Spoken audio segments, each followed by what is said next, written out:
Ashamaa harka fuunee daawwattoota mayashow kun Odeessa keenya maayaa aartiiti. Odeessa keenya hardhaatiin dhimmoota kitaabilee fi waldaa barreessitoota Oromiyaa irratti xiyyeeffachuun siniif qindeessinee jirra, itti dhiyaadhaa.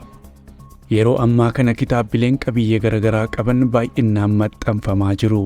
Torbee dabarsine kanattis kitaabileen qabiyyeenis ta'ee bifiyyeen adda adda ta'an maxxanfamanii hawaasa dubbisuuf dhiyaatanii jiru.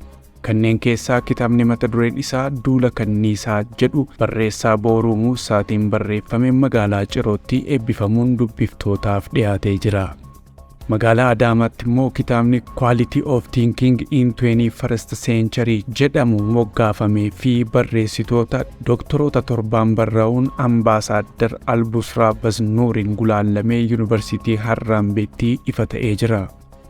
Ambaasaadder Baznuur ammaan dura kitaaba mata dureen isaa Itoophiyaa jedhu afaan Ingiliziin barreessuun Yuunivarsiitiin Harrambee gara afaan Oromootti hiikamee akka maxxanfamu godhee jira.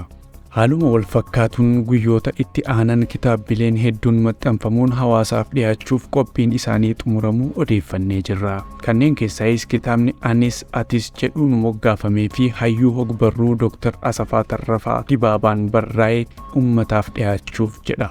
Dr. Asafaan ammaan dura kitaabota 11 ol ummataaf kan gumaachan yoo ta'u, kitaabni isaanii ammaa kun garuu bifaan adda ta'uu odeeffannee jirra. Kunis seenaa ofii isaanii irratti etnograafii autobaayogiraafii xiyyeeffachuun walaloo fi afoolaan dabaalamee dhiyaatee jira. Kitaabni kun yeroo dhiyootti hawaasa dubbisuuf akka dhiyaatu odeeffannee jirra.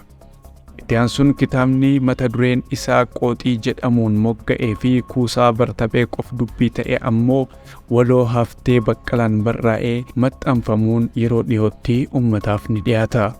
Gama birootiin waldaan barreessitoota Oromiyaa Biiroo Aadaaf Turizimii Oromiyaa fi Abbaa Taayitaa Saayinsii fi Teekinooloojii Oromiyaa waliin ta'uun magaalaa Finfinnee giddugala aadaa Oromootti barreessitoota 60 ol ta'aniif dhimma abbeentaa irratti leenjii hubannoo kennee jira.